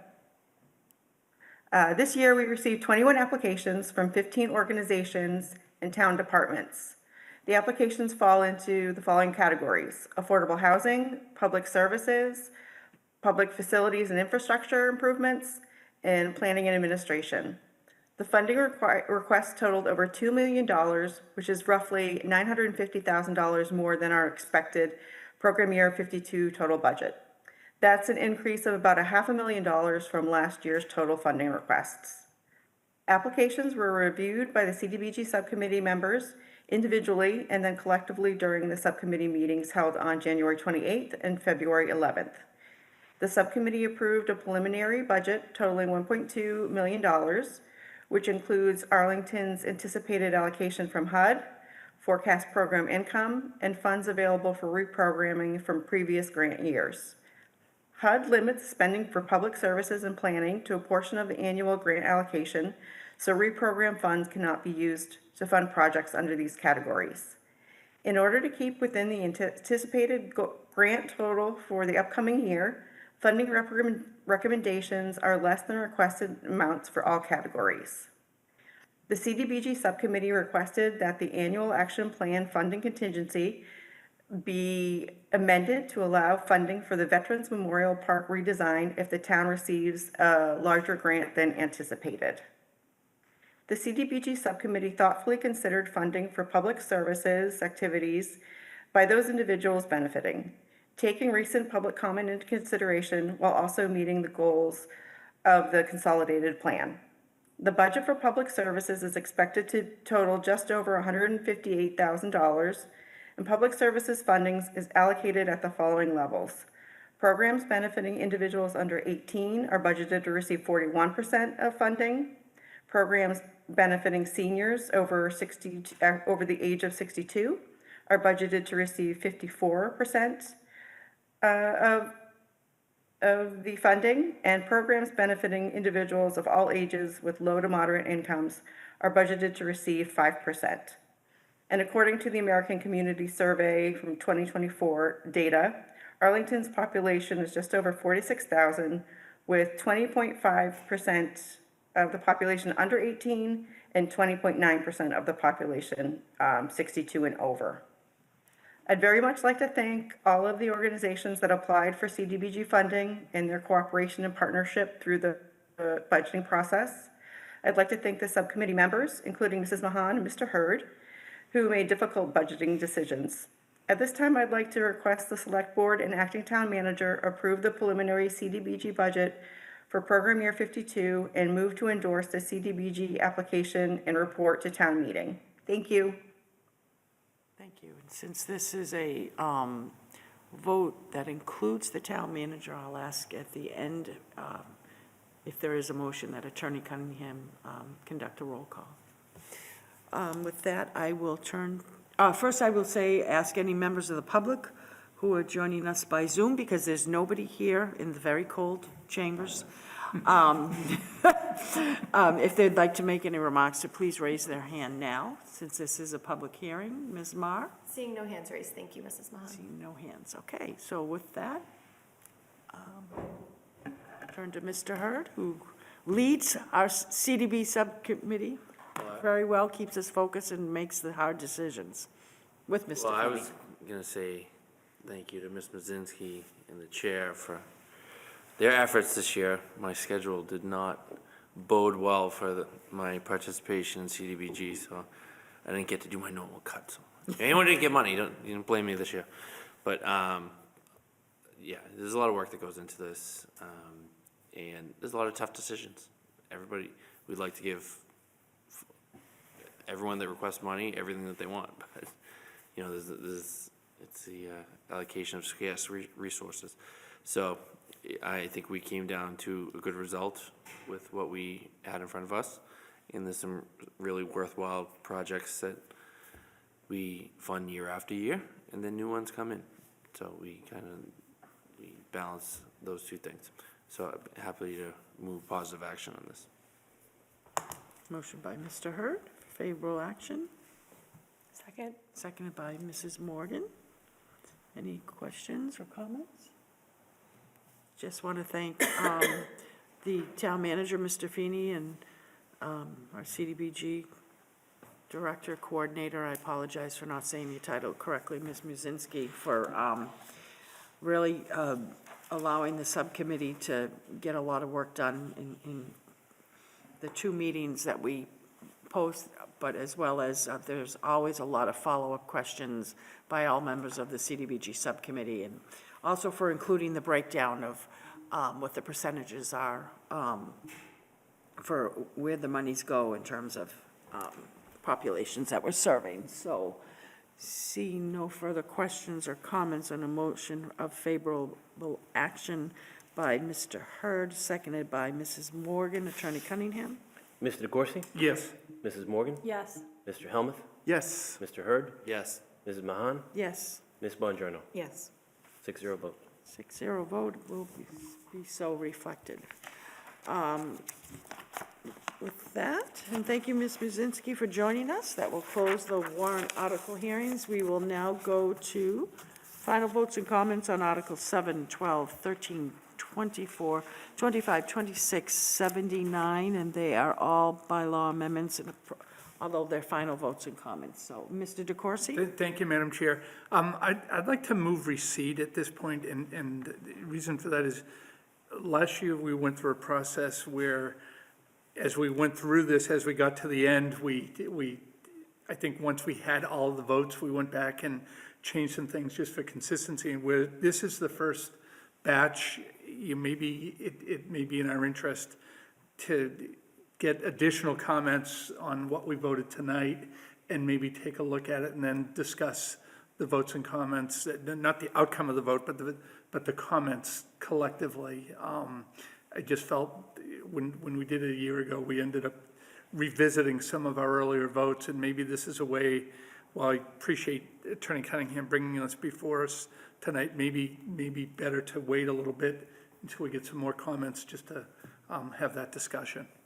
Okay, and then we can maybe just have a whole gestalt of final votes and comments at the March 23rd meeting, if that's what I'm hearing. I don't mean to use that word, it just came out. Say, what's a gestalt? It's like the whole universe compilation, a little bit of this, a little bit of that.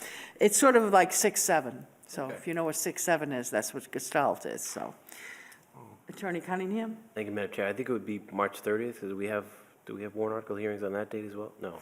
Oh, is that going to be? Our final date for warrant article hearings is March 30th. So the meeting after would be the vote for the draft select board report to town meeting. Okay.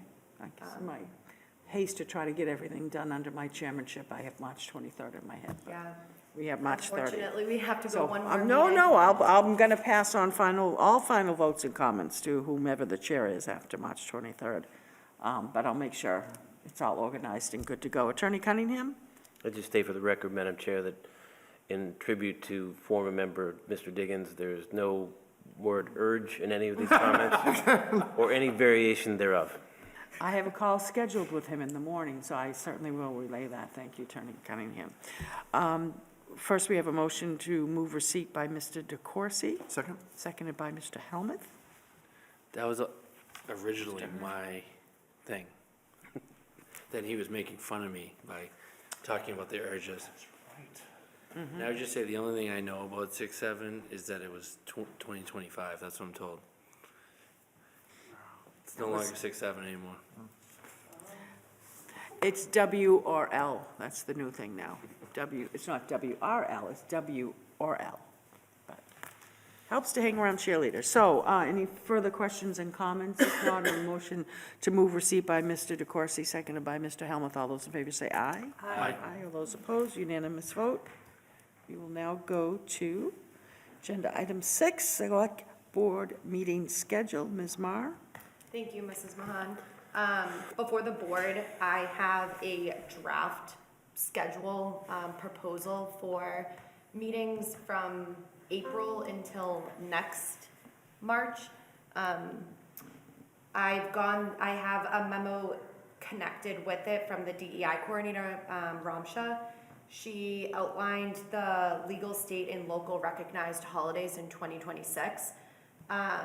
So I've compiled a list of the holidays, observances into the draft calendar, as well as a schedule proposal. As a reminder, it's been the board standard practice for regular meetings on the second and fourth Mondays, when there's no conflict. During the months of July and August, it's standard that the board only meets once. And then in May of last year, the board also only met once because of town meeting. So I have proposed list of meetings. There is one that, October 12th is a Monday and it's Indigenous Peoples' Day. So that's obviously not an option for the board, but I didn't pick a second date. It was up for the board's consideration if they wanted to meet back to back or have a little bit of leeway. So before the board, I have April 13th. That's the last day that the board can vote to approve the select board report to town meeting before it goes to the town meeting members. We're hoping to have town meeting members pick it up later that week to have it picked up on the 16th and 17th of April to allow for before school vacation. I know a lot of town meeting members have school vacation, so we try and get it out the week before. So that would be kind of the last drop dead date to get it sent to the printer and still have it in time for town meeting members. So I have April 13th, April 27th, which is the first night of town meeting, May 11th, if the board would wish to consider adding an additional meeting, maybe the 18th or 20th, but it's been standard practice to only meet once in May. June 8th, June 22nd, July 27th, August 10th, September 14th, September 28th, October 12th is Indigenous Peoples' Day, so that obviously is not a date that the board can consider. October 26th, November 9th, November 23rd, December 14th, December 28th, January 11th, January 25th, February 8th, February 22nd, and March 8th. That's my proposal before the board. If they have any conflicts or would like any suggestions and those meeting dates don't work, please let me know. And the only one I would consider is another meeting date in October that is not the 12th. Okay, so, and the reason we're doing this is similar to last year. The town clerk has asked, as well as Ms. Kramer, if the board could set a yearly schedule, even though we had to have emergency meetings with us, but we won't go into that. So I think for May, we should set a second meeting of the 18th. We'll, if we're still in town meeting, we'll be meeting then, just because traditionally the board has two scheduled meetings every month. And if it's not needed, the incoming chair can take that off. The July meeting is usually the one that the third week of July is really where we seem to have the most conflicts in terms of vacation. So July 7th is the 4th, so I think that would be fine. If anybody, as I go through the months, wants to change any of them, let me know. September, we're good. October, we definitely have the 26th. Which would, I'm into October now, whether it's the 5th or the 19th. How does the first Monday, October 5th? We'll do that. And these dates can always be, and dates can be added. And then, so October we'll have the 5th and the 26th. And then we have everything else for December, January, February. So with that, I'll take a motion to approve those dates by, I'm sorry, Mr. Helmut. I just want to clarify, though, that my understanding is that the actual setting the meeting date is actually exclusively in the purview of the chair at the time, so that this would be, I like the idea of publishing a schedule, because I think that gives us an opportunity to plan. But I just want to be clear that and I think an important point of view, that that's one of the powers of the chair, is to, whether that's add a meeting or to change a meeting. Is that a correct understanding? Yes.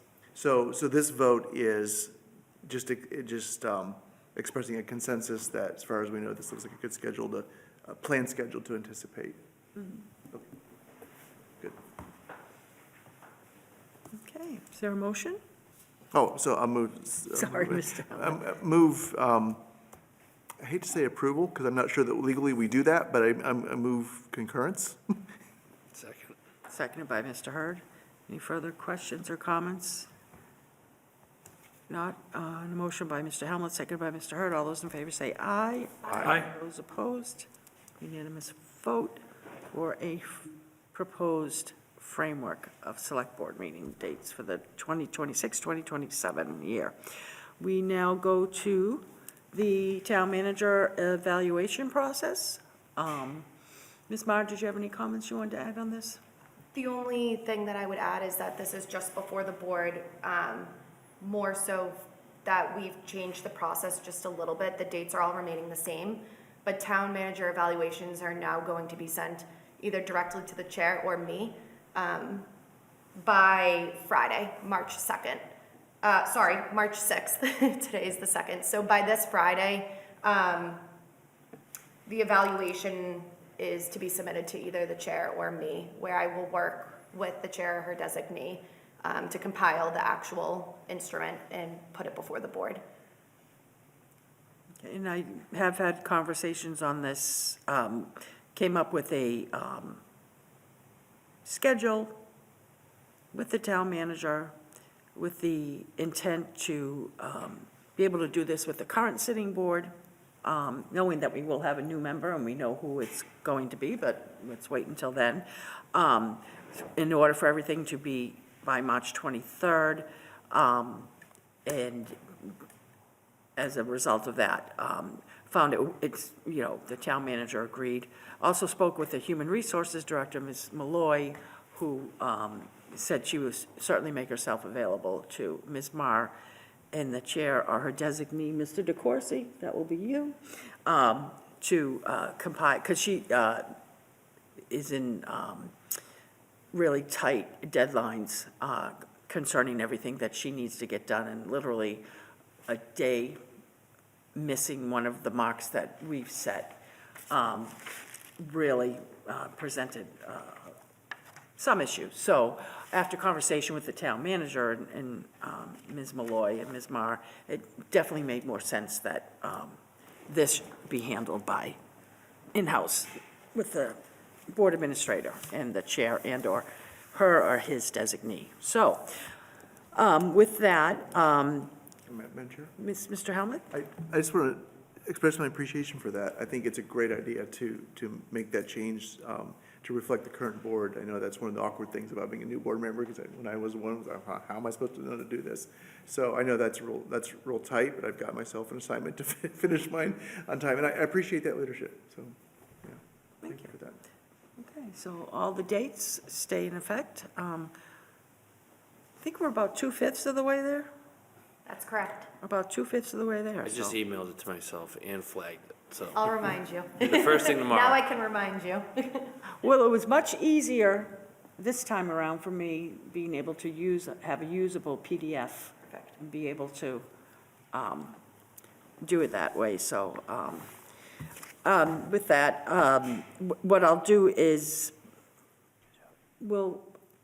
by Thursday, we'll decide whether we put this again on the agenda for the 9th, just to sort of give an update where we're at, or maybe we don't do that, so. But just, we all still have the goal end date by March 23rd. This definitely will be on that agenda, and the process will be completed by then. So, with that, we go to correspondence received. We have one correspondence regarding Recreation Department. Is there a motion to move receipt by? So moved. Mrs. Morgan, is there a second? Second. By Mr. Helmuth. Any questions or comments? If not, on a motion to move receipt by Mrs. Morgan, seconded by Mr. Helmuth, all those in favor say aye. Aye. Opposed, a unanimous vote. Whoever we contacted to turn up the heat, we can contact them and say, I guess don't bother, because you haven't turned up the heat. New business, Ms. Marr. The only new business I would have is that we have finalized the annual town meeting warrant, and it is posted online and has been sent to the printer to be mailed out March, let me double check that date, it's next Thursday, the 19th. If anyone has any questions or concerns about it, they can contact our office, but it is finalized and published on the town's website. Thank you, that's it. Which is far well in advance than it has been in previous years, so I think the process that Ms. Marr and the Select Board Office have implemented with the warrant tracker and warrant hearings and others. It's definitely worthwhile to answer the citizenry's request about getting information sooner and understanding it. So there's a little, in the beginning, the first 1 or 2 pages, the town clerk and the town meeting procedural committee also had some input to it regarding, town meeting as far back as 100 years ago. It's pretty interesting to read. So there's a little bit of new stuff there in the beginning that we may have already read. So Attorney Cunningham? No new business. Thank you, Madam Chair. Our acting town manager, Ms. Bongiorno? Thank you, Madam Chair. The town manager had asked that I update the board and the community on an employee accomplishment.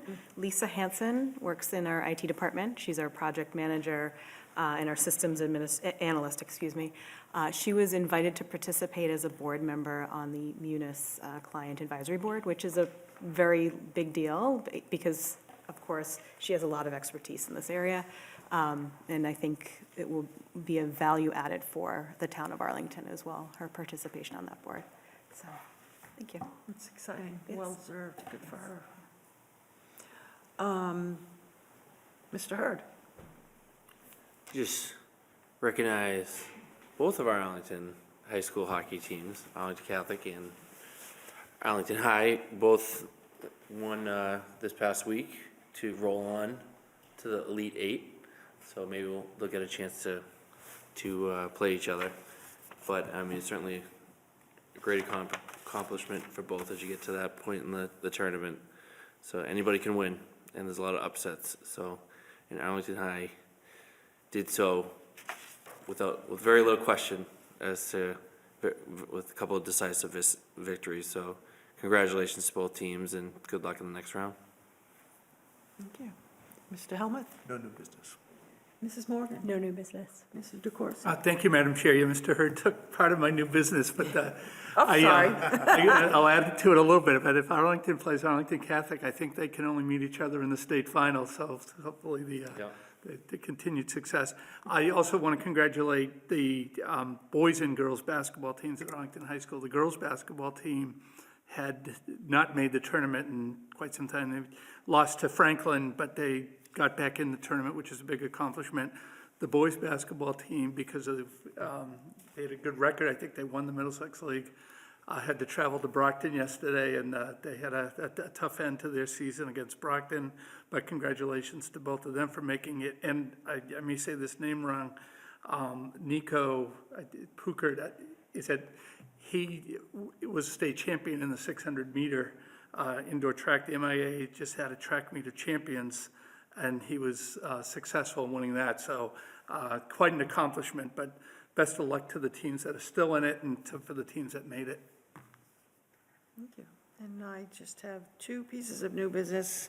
We originally had an agenda item for the snow and ice budget to talk about the one big storm that we had, which is now turned into a second, third, fourth, et cetera.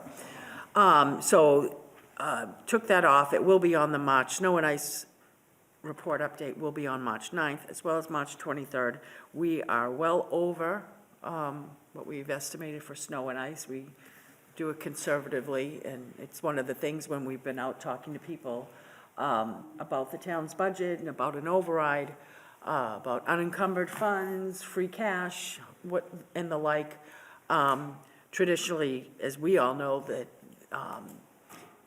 we haven't had an active winter, snow and ice-wise, as we have for at least 4 years now. So when people ask about, how we budget and how come money's put aside and the Finance Committee holds back on justifiably so for free cash, it's because of something just like this. And the reason we do that is we don't put the higher number every year for when, so that way we can allocate that money to other budgets to try to balance our budget. But we also try to keep enough in the reserves that when we do have a winter like this, because we do have to plow and sand, and especially with the last storm that we had, basically it was this 12 snow fighter trucks, which I checked with the DPW director tonight. They are still all in working order. But there were a lot of, because of this very past storm, in terms of the subcontractors, just from what I saw with operations down there, if you were an F-150 or 250, we really couldn't use you for this storm. I do want to commend the DPW employees that have been going out on all these various snow and ice efforts, as well as water main breaks, as well as National Grid work that opens up some things. We'll hear from the town manager on the 9th and the 23rd about where that is and how high that's going. And then the other thing is, I'm going to ask Ms. Bongiorno tomorrow if she could, I just get CC'd, but the correspondence that the town manager received from MassDOT regarding the Stratton School improvements, regarding exactly what's outlined in there, if, you know, that the big, long paragraph that explains all the different streets, what will be done, if that could be provided to the full board. It does have a project completion date, as well as it notifies the town manager after the notice to proceed. The pre-construction meeting will be scheduled, and we need to look for that, so whatever information you need to. And then if you could just provide the link regarding the documents that have been submitted and that are available, in case that you don't have to provide all the documents. If you can just provide the link so that the full board has that, that will be good. So with, Mr. Hurd. I just want to add one thing too to mine. It's a good opportunity to thank J.J. Sullivan and his team, who always do an amazing job at Burns Arena, but with the new way that they do the high school tournaments, it used to be when I played, the first round was in, you know, at like Contier Forum at BC. They have them locally, so these games are held at the Ed Burns Arena in more people than technically it's probably built for. But they did an amazing job in, you know, very safe environment, very clean environment. So very well representative of the town before thousands of people. So thank you to JJ and his staff. And then just one last thing. I did speak to Mr. Feeney about this before he left.